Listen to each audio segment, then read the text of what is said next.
Revolutionaries all over the world celebrate this Saturday the 96th birth anniversary of the historical leader of the Cuban Revolution, Fidel Castro.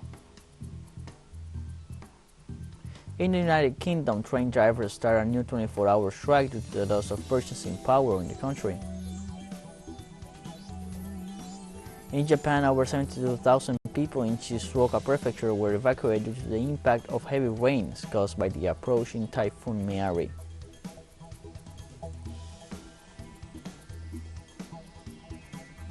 Hello, welcome to From the South. I'm Luis Alberto Matos from the teleSUR studios in Havana, Cuba. We begin with the news. Revolutionaries all over the world celebrate this Saturday the 96th birth anniversary of the historical leader of the Cuban Revolution, Fidel Castro. The revolutionary leader is remembered as a universal symbol of emancipatory ideas and of the anti-colonialist and anti-imperialist struggle. Among the values and principles he promoted stand out humanism and internationalism, daily practices of the revolution, and the social project of the largest of the Antilles. In commemoration of his birth, Cuban citizens honor Fidel's legacy at the Santa Ifigenia Cemetery located in Santiago de Cuba with the laying of a wreath on the rock monument that has treasured his ashes since December 2016 in the patrimonial necropolis. Productive days are also held in agricultural poles and a visit to the home for children without family shelter.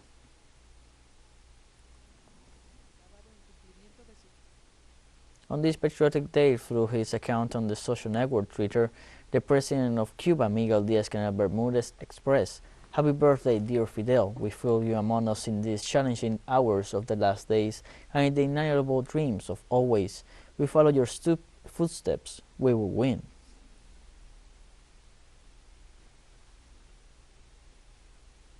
On the other hand, Cuban Foreign Minister Bruno Rodriguez tweeted, "We feel Fidel present. He accompanies us in every battle in defense of just causes.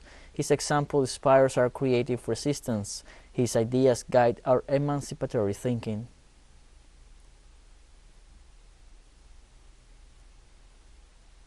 For his part, the president of Venezuela, Nicolás Maduro, said, "Together with our Cuban brothers, we celebrate the 96th anniversary of the birth of the leader of the Cuban Revolution. Fidel Castro, whose his vision of socialism continue to illuminate the path of the peoples who fight for dignity, respect, sovereignty. Long live Fidel forever."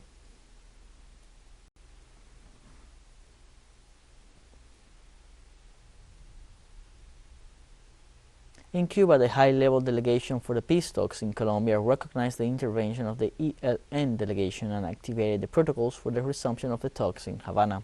In this regard, the director of the Inter-Ecclesiastic Commission for Justice and Peace, Daniel Rueda, announced that the government recognizes the legitimacy of the delegation of dialogues of the National Liberation Army in the search for peace. Both parties emphasized that the resumption of negotiations seeks to demonstrate the willingness of Bogota and the ELN to seek a sustainable peace. In this sense, Rueda asserted that the Colombian government will adopt all political measures to guarantee the necessary conditions to restore the contacts.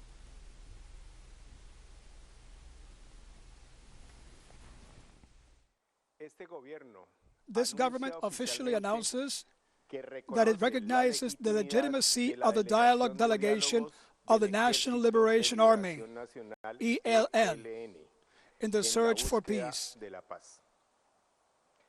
Secondly, the government of Colombia will adopt all political and legal measures within the framework of domestic and international law to guarantee the conditions that will permit the resumption of talks with the ELN, including the recognition of the protocols.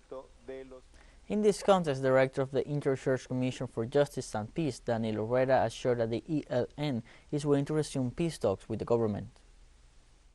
We have confirmed that the ELN shares the Colombian government's desire for peace, that they are listening to the voices of multiple sectors of society that from the territories and different instances are clamoring for a solution to the armed conflict through dialogue. In the meetings held, the delegation has announced that the ELN will take the necessary steps to resume the talks. The parties agree on the need to reinitiate a process of dialogue with facts that demonstrate to Colombian society and to the world that this will is real. Likewise, Commissioner Daniel Herrera thanked the largest of the Antilles for its hospitality and the accompaniment of international representatives to resume peace in Colombia and the world. We are grateful once again for the hospitality and the strong commitment of the Cuban people and government to peace in Colombia. Commitment that was personally expressed today by its President Miguel Díaz-Canel. We're also grateful for the efforts of Carlos Ruiz, Special Representative of the Secretary General of the United Nations in Colombia, of John Ottobrov, Special Envoy of the Kingdom of Norway, guarantor of these dialogues, and of Monsignor Héctor Fabio Henao, Delegate of the Catholic Church. We, the participants in this first meeting, are committed to doing our best to foster the stable, lasting, and sustainable peace that Colombia and humanity deserve.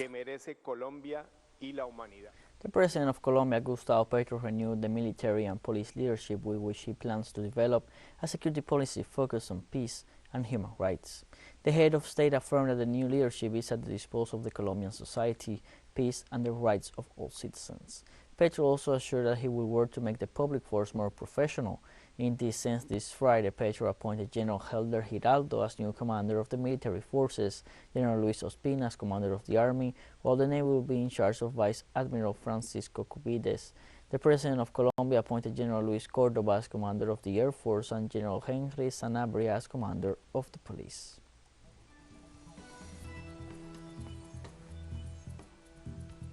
We'll take a short break now. Join us again after this.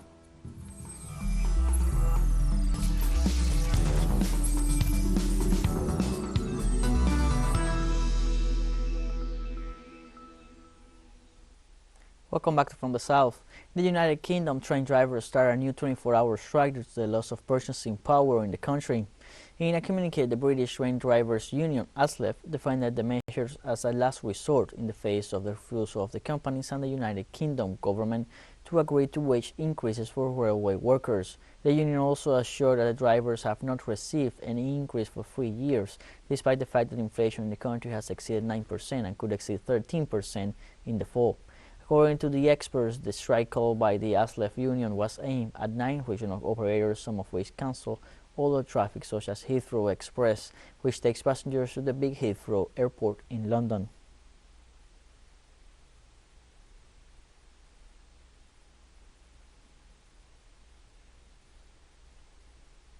Flags flew half-mast in Montenegro on Saturday as the country declared 3 days of mourning following a shooting rampage that killed 11 people on Friday, including the gunman.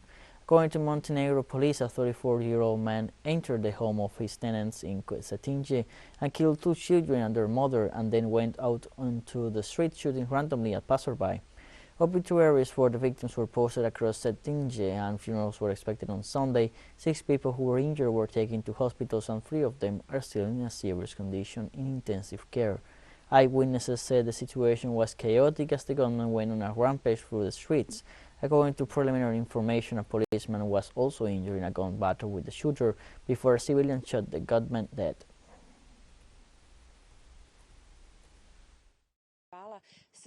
The situation was chaotic. You could hear women crying, people in panic, people were shouting, "The man has a weapon," and that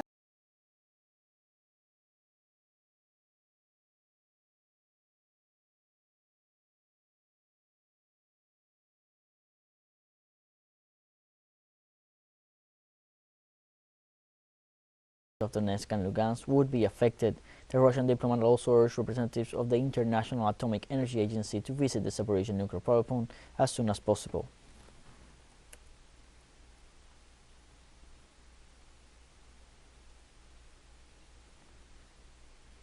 In Donbass, the Lugansk People's Republic faces the challenge of reconstruction following the recent expulsion of all Ukrainian forces from its territory. Our special envoy Alejandro Kirk has more details.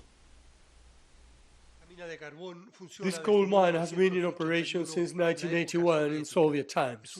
It is one of the main sources of energy for Lugansk and the entire Donbass. The technological and production challenge it faces is enormous.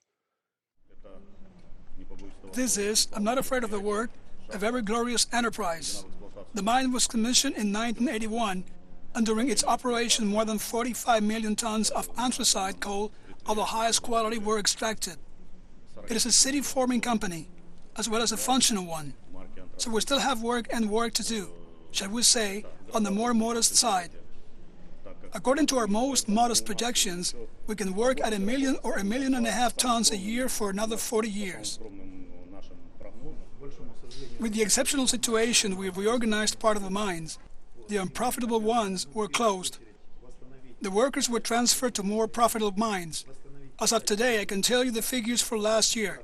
As of 2020, the Republic has produced about 7 million tons of coal in total. Nearly half of the workers are on the front lines. The mine is operating at a half capacity. Workers' hands are in charge of restoring and keeping afloat the outdated productive machinery. Times are difficult. The supply of coal is not very good at the moment. That's why we are manufacturing with our own resources. We're doing repairs here. At the moment, I'm treating this machine. I'm going to cut 6 teeth off the gear. It will end up in our forge, to be installed directly by the assemblers on the machine to work in the mine. Coal is the main source of electricity generation on the planet, and its production has not stopped growing in the last 20 years. Alejandro Kirk, teleSUR, Lugansk People's Republic. In Russia, the Beijing embassy in Moscow expects the value of trade between the two nations to rise to $200 billion this year. Economic ties between Russia and China are showing steady growth despite the difficult international situation, Beijing's ambassador to Moscow said on Friday, predicting that trade could reach $200 billion this year. In the first 7 months of the year, trade between Beijing and Moscow increased by 29%, reaching $97.71 billion, the ambassador said, citing data from China Customs. Listing some of the priorities for bilateral trade, he highlighted energy, nuclear power, aviation, space, basic infrastructure, as well as digital technology, medicine, green energy, agriculture, and science and innovation, among other sectors.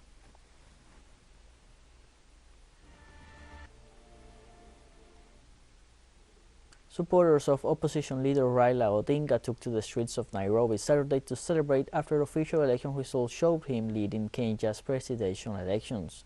Officials at the Electoral and Boundary Commissions are still counting votes under tight security, while Raila Odinga's running mate Martha Karua already declared Odinga's victory at a press conference. Kenyans had been left confused when television stations that had been providing rolling coverage of the election suddenly stopped broadcasting provisional results on Thursday. The election is being seen as a test of stability of the East African powerhouse, which has seen past votes marred by rigging and deadly violence. To win outright, a candidate needs more than half of all votes and at least 25% of the votes in more than half of Kenya's 47 counties. Patience pace. We have waited for Raila Odinga's presidency for many years, and finally it is here. This will inspire the generations to come. We have taken the first step in transforming Kenya. We have much more to do. And therefore today is just telling ourselves, you may be feeling the fatigue of the last 4 months because we were not sleeping, we were living and sleeping and dreaming just the campaign. It is exhausting, but let your mind recharge because we've got more work to do. And more news coming up after a final short break, so don't go away.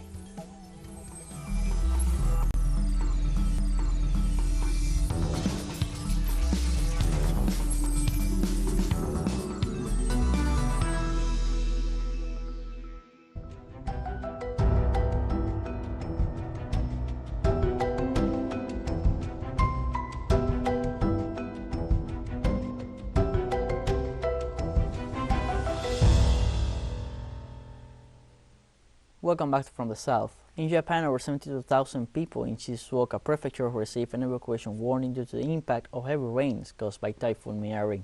According to Japan's meteorological agency, the eye of the storm is advancing northwestward across the Pacific Ocean at a speed of 20 km per hour.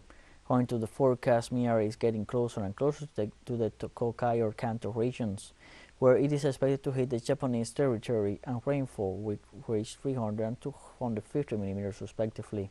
Forecasts warn of strong winds, high waves, and lightning in the mentioned areas, so the authorities advise the population to take measures against possible local storms, tornadoes, landslides, floods, and river floods. Likewise, it is expected that a natural phenomenon will reach the coast of the Ibaraki region in the early hours of Sunday morning and become an extratropical hurricane on Monday. In Thailand, residents continue to be evacuated as severe flooding in the north of the country caused by the impact of tropical storm Mulan. Although the country's meteorological department has reported that Mulan had weakened as it entered Yunnan province in China, the storm has caused heavy rains in parts of northern and northeastern Thailand. Among the most affected provinces is Chiang Rai, where rescue squads have been working since Friday night to evacuate people trapped by the floods. Rescuers are also delivering fresh food and drinking water to the affected residents. Also, 15 other provinces in Thailand have been affected with landslides and blocked roads.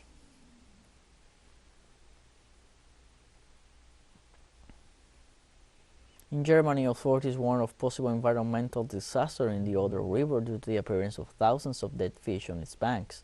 The Environment Minister, Steffi Lemke, demanded a thorough investigation to determine the causes of the disaster, while warning that the Polish authorities were aware of the fact and did not notify her. According to sources, fishermen in Poland noticed the first cases of dead fish since July 28th. However, the country's Prime Minister Mateusz Morawiecki assured that he found out about the incident on August 9th or 10th. The Prime Minister also pointed out that the level of pollution is very high and that it will take years for the river to return to its natural state. Thousands of people gathered in central Seoul on Saturday to stage a protest calling on the South Korean government to suspend its hostile policy towards North Korea and China, including joint military exercises with the United States. Protesters demanded that the government suspend military cooperation between Seoul and Washington and push for a peace treaty and cooperation with Pyongyang. The rally took place near the historic Diamond Gate, about 2.5 kilometers from the presidential office. Participants marched towards the office after taking part in a protest held in rain. The rally caused severe traffic congestion.